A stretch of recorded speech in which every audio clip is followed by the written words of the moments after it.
Time flies by because we're not being intentional about our time. This year for me is the year of intention. When each year comes to an end, I always find that I have a bunch of rhetorical questions for myself that I never seem to quite have the right answer to. Where did all the time go? Could I have done a bit more? And if I did this a little bit differently, where would I be now? It's a crippling feeling getting to the end of the year and feeling like you haven't accomplished what you thought you were going to accomplish, or life just took a turn and before you knew it, you've just forgotten about some of the goals that you've written down. This is my world and you guys are just living in it. The new year starts in February, girl. I don't know what has happened in the first month of January, but I've been feeling very unmotivated. So I did do a bit of self-reflection for the new year. I basically come up with a few strategies, a few things that I'm going to put in place in my 2025 to help me move through the year. In this video, I'm going to take you through some of those things. At the beginning of every new year, I like to do a bit of a self-reflection with myself. A huge part of moving forward is the ability to analyze what's holding you back. Most of the time when it comes to the new year, we have a bunch of motivation that's pushing us through and keeping us feeling really good. We've got a bunch of dopamine because, you know, it's the idea of a fresh start. Everyone likes the idea of a fresh start. But a lot of the time, as you may know, motivation doesn't last. And so at the beginning of the year,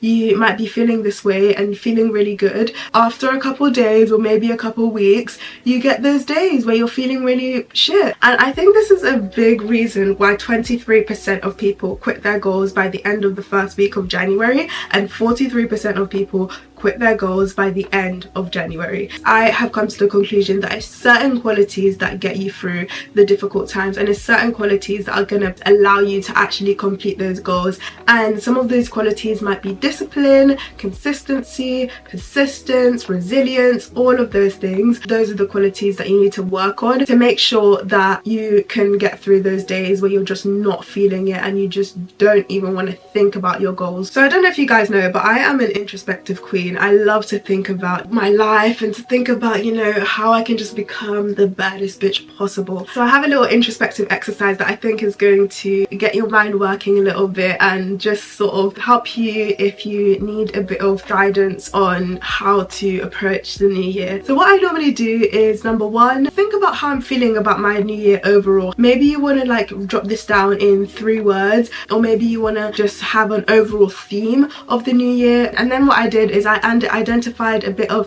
standout moments. So these are moments that just stood out for me basically. Maybe I completed a goal that I really thought was really difficult, or moments that I just was going through it and it was really difficult for me. Number one, I like to give myself a little pat on the back because, you know, that's really important as well. Just acknowledging where you've come, how far you've come, and what you've actually done for yourself. So I'll give myself my little flowers for that. Identifying the standout moments for me really helped me to sort of identify things that I think are going really well for me and things that I need to, you know, brush up on. One of the things that I noticed last year is that I have the tendency to fall off very quickly when things get hard. I love the feeling of starting something new, and so one of my goals for this year is to stay consistent with whatever I'm choosing to do. When things get hard, I can actually be a bit more mindful and actually identify, okay, things are getting hard now, I need to lock in and find a way to work through this because I know how I am and there's a small chance that I'm gonna move on, so let me not do that. So that's just something that I noticed about myself from looking back on my year of 2024. That's why I think it might help you guys as well, because you start to notice certain traits about yourself that you might be able to kind of mindfully move through your next year. Now, I don't know if it's just me, but like, how the hell is it 2025 already? I just remember like a couple years ago I was graduating from college and now I'm like a full-on kind of like adult and I have so much control over my life, and I also feel like a sense of anxiety because of this, because it feels like life is just slipping through my fingertips and it's going so fast. And now I'm like, okay, life is getting a bit real. Like, if I want to actually do something with my life, I actually need to start being more intentional. So a new thing that I've been doing over the past like 2 or 3 years is having a theme for the year, an overall theme, and this year for me is the year of intention. Time flies by because we're not being intentional about our time, what I'm doing with my time, the people that I'm spending my time with, my time. When you want something so bad, when you want to accomplish something, when you want to be someone so bad, you need to become so clear about what that person is doing in their everyday life, how that person spends their time, who that person spends their time with, and just the energy that that person exudes. I don't know about you, but me, I live a pretty normal life. You know, I wake up every day, I go to work, I, you know, come home, I spend time with my friends, I do just normal everyday shit. Especially when you have like a 9 to 5 that's draining all your energy, it can be very easy to get like to just let your goals slip away because you're so tired. Most of the time actually, I'll wake up on a normal work day and I'll just be thinking like, fuck, this is just long, like I don't want to go to work, I just want to make it, and I just want to, you know, be that bitch now, even though I am already that bitch. But it's like I want to be like making my own money for myself. I don't want to be working for someone else or putting it on a fake smile. Even becoming a bit more intentional about my thoughts is really important to me now. This is just like a stepping stone for where I'm trying to get, you know. So now I'll wake up and be like, yeah, I'm gonna go make my shmoney. I'm putting in the work right now so that I can get to where I want in the future. Just becoming intentional about every aspect of my life to serve where I'm trying to go. So when you're going through life on autopilot, it's really important to be focused, or else you can really get sidetracked so easily. I have in the past, and yeah, baby, no, we can't.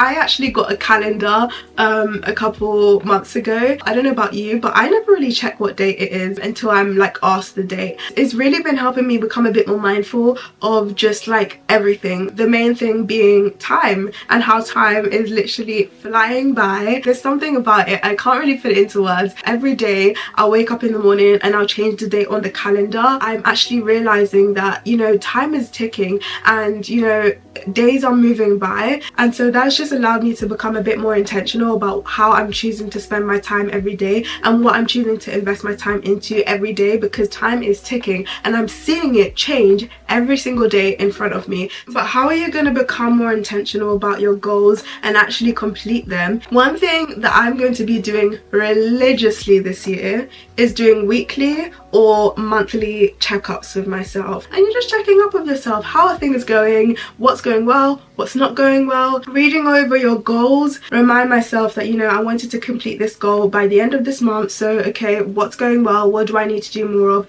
Etc, etc. It just keeps me aligned with the journey that I'm on. I did my monthly recap yesterday, and one thing that I realized is that I need to space out my goals a bit more. You know, life gets in the way sometimes. Life.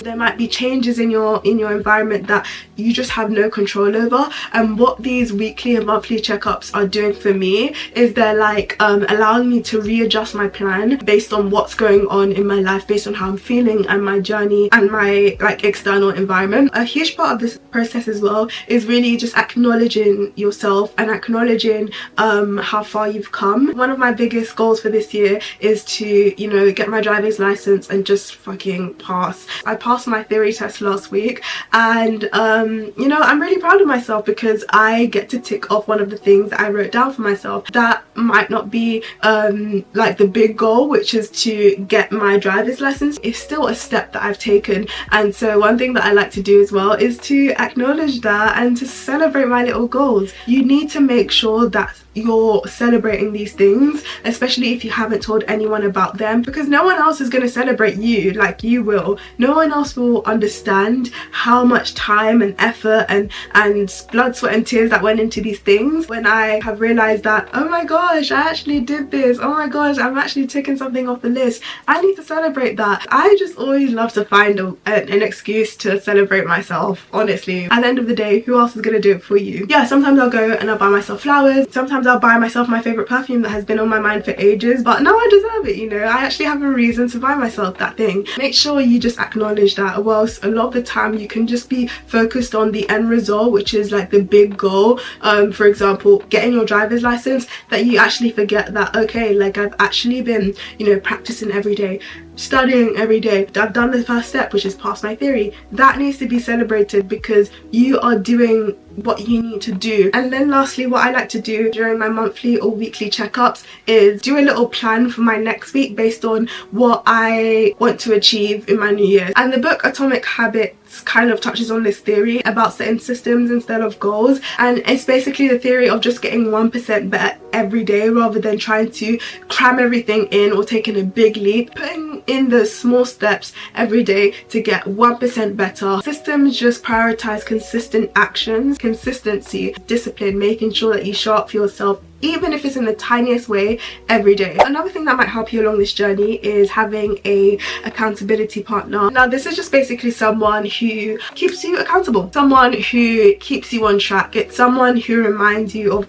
where you're trying to go. When you forget or when you're trying to run away from anything that you know that you need to do, you also know that you have someone who's going to be texting you in a couple of days asking you if you did that thing, asking you if you've made the thumbnail for that YouTube video, asking you, you know, if you've been to the gym today. Whatever your goal is, it's just nice to have someone else there that you know that you don't want to disappoint in a way. It could be a friend, it could be someone who has a similar goal to you and you're trying to motivate each other, or it could be someone who you look up to, and having them there and telling them about your goal is really good because you don't want to let that person down. And now I just want to talk about something that might scare some of you. It might make you want to run away. I want to talk about the comfort zone. I really tested my comfort zone last year. Boy, did I get tested. But one thing that I really did learn is that growth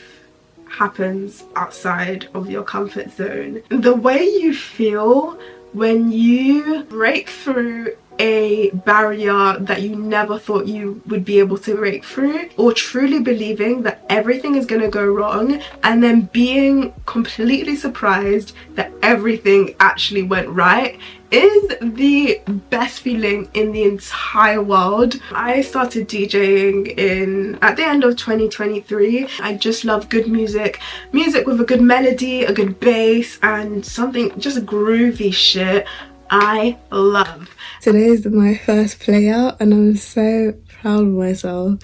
Today is the first day that I actually played out for a bunch of people, and I played at my friend's graduation party. It was a really nice stepping stone because it was not too many people. It was say maybe 100 people, and yeah, but it was a really big barrier for me.